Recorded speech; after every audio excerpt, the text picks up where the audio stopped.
trip to Haiti was a shared dream for the three of us: Sabrina, André, and me. After years of college and a mandatory residency at a public hospital in Rio de Janeiro, we were ready to make a difference.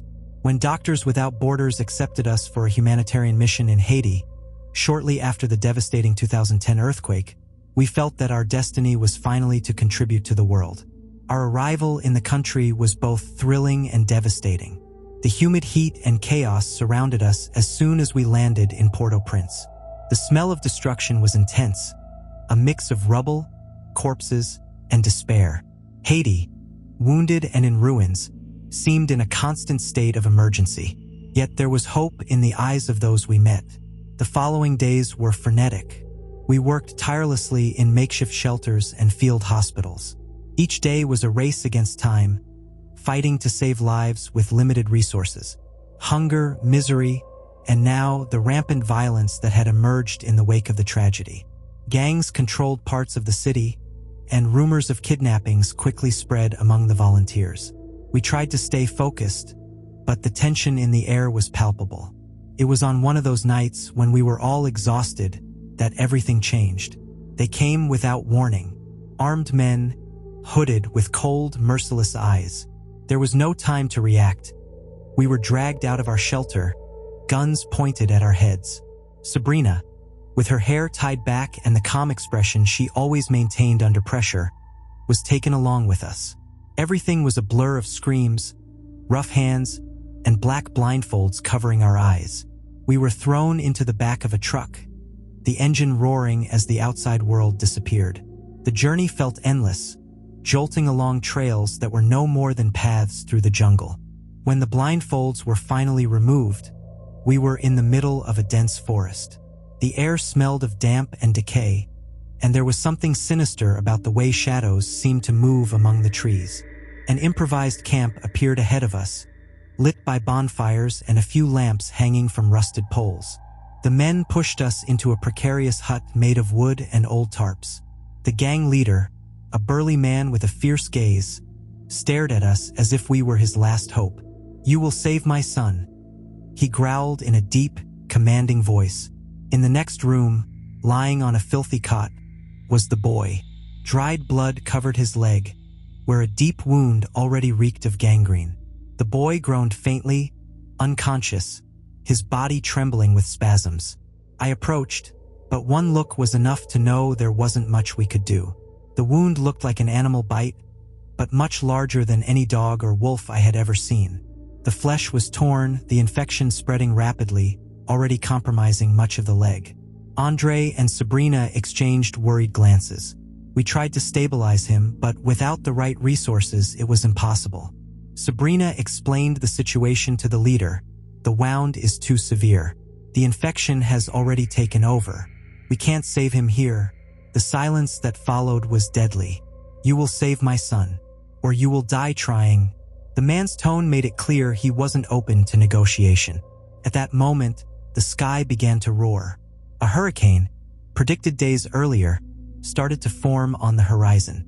The wind picked up, making the trees around the camp sway violently, and leaves began swirling as if torn from the ground. The forest, once merely oppressive, became a scene of imminent chaos. Lightning sliced through the sky in a terrifying spectacle, followed by thunder that shook the ground.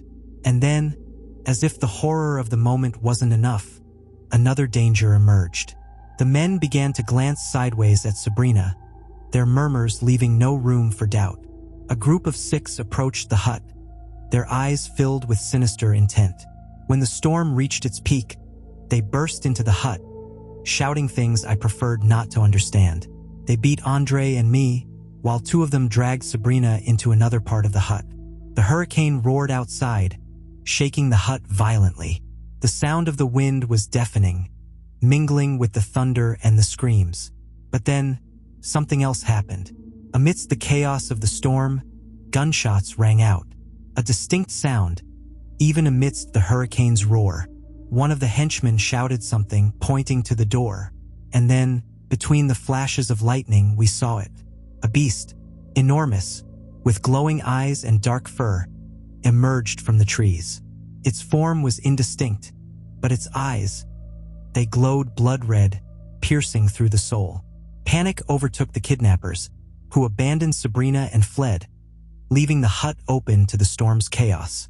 We heard their terrified screams and more gunshots as we tried to stand. With the door slamming violently from the wind, we seized the moment to escape. Outside, the jungle was a hellscape. Trees fell, branches flew like projectiles, and the sound of the beast mixed with the storm, making the night unforgettable. We ran as if death itself were chasing us, and perhaps it was. The jungle around us was a nightmare of falling trunks, snapping branches, and the storm's relentless roar.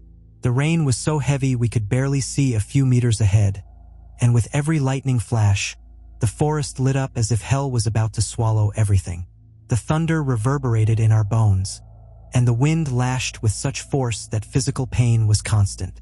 We could still hear the gunshots and the kidnappers' screams, but those sounds were growing more distant. "We need to get out of here fast," Sabrina shouted over the storm's noise. André stumbled, clutching his side with an expression of agony. At first, I thought it was from the beating we received in the hut, but then I noticed something else. A massive branch, ripped off by the wind's force, had struck his shoulder, and blood seeped through his fingers. "Damn it," he muttered, gritting his teeth as he tried to keep moving, but it was becoming increasingly difficult.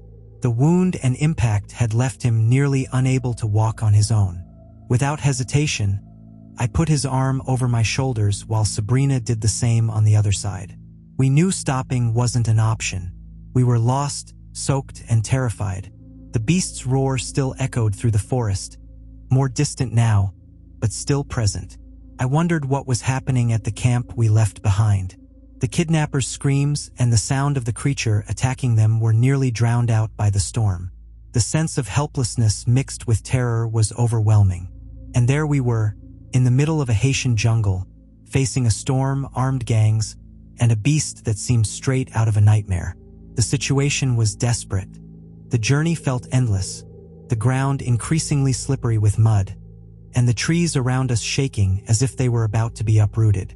The lightning illuminated the forest supernaturally, and several times I wondered if we were heading in the right direction or just delving deeper into the jungle. "We can't last much longer like this," Sabrina said, her voice tense but firm. "If André loses more blood, he won't make it." I knew she was right, but there was nowhere to stop, no way to properly stop the bleeding there. Every step seemed to take us further from safety, and the storm showed no signs of relenting.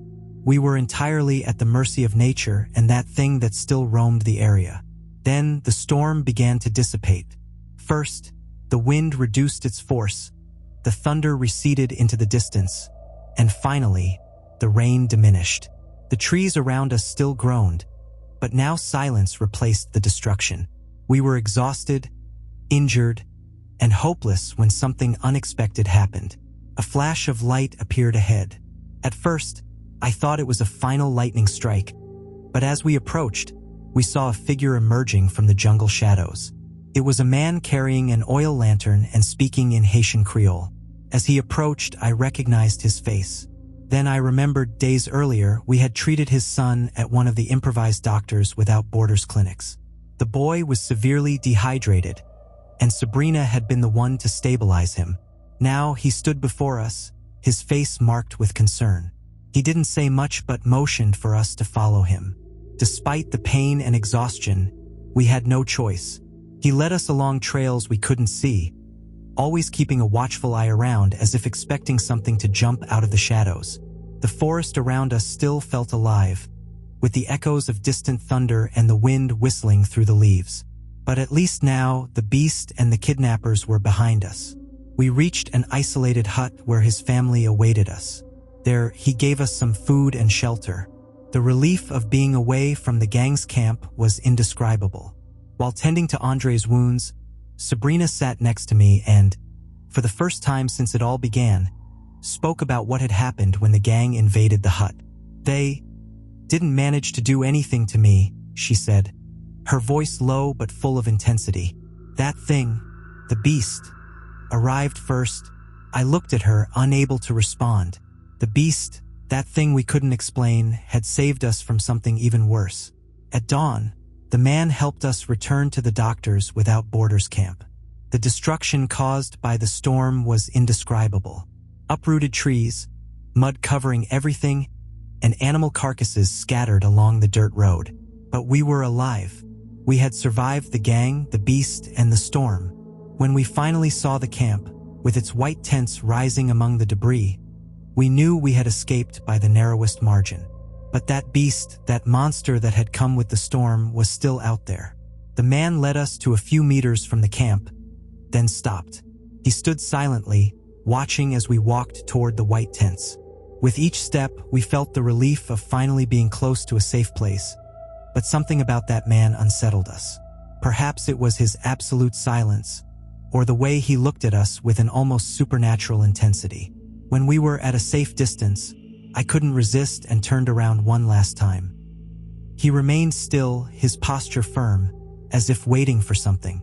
The wind gently swayed the leaves around him, and for a brief moment, the rays of the rising sun filtered through the treetops, illuminating his face.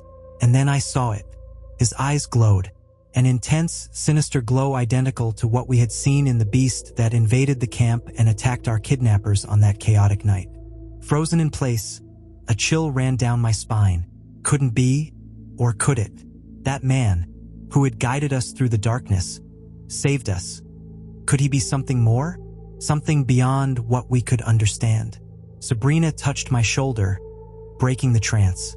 "Let's go," she said, her voice hesitant, as if she also felt something was wrong. We moved forward with the camp in sight, but one question lingered in my mind. Who or what was that man? And was he truly connected to the beast that appeared with the storm?